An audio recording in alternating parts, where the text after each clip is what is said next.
Wahai Bapak Presiden Prabowo Subianto, 31 hari sudah bencana ekologi terjadi di Sumatera.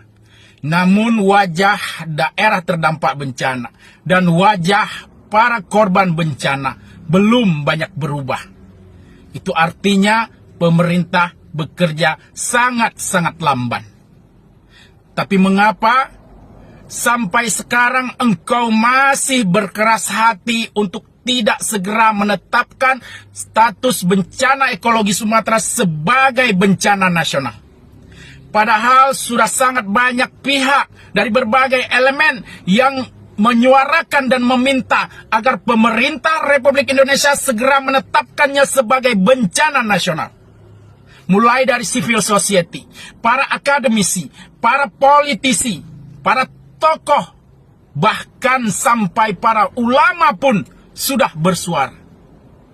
Apakah suara dari ulama-ulama kami yang ada di Aceh engkau anggap juga sebagai teriakan?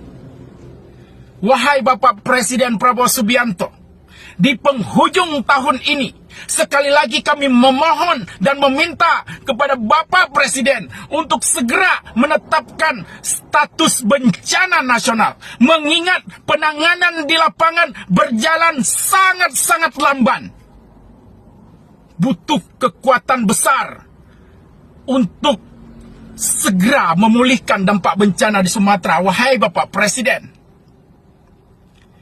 kalau pemerintah Republik Indonesia tidak bersedia menetapkan status bencana nasional, kalau pemerintah Republik Indonesia sudah tidak sayang lagi kepada Aceh, maka lebih baik hubungan antara Aceh dengan Republik Indonesia end.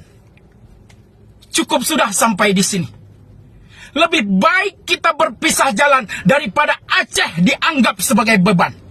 Untuk apa hubungan ini dipertahankan kalau rakyat Aceh tidak mendapatkan keadilan? Sekali lagi, kami meminta kepada Bapak Presiden Prabowo Subianto segera menetapkan status bencana nasional atau segera menetapkan jadwal referendum untuk rakyat Aceh. Terima kasih.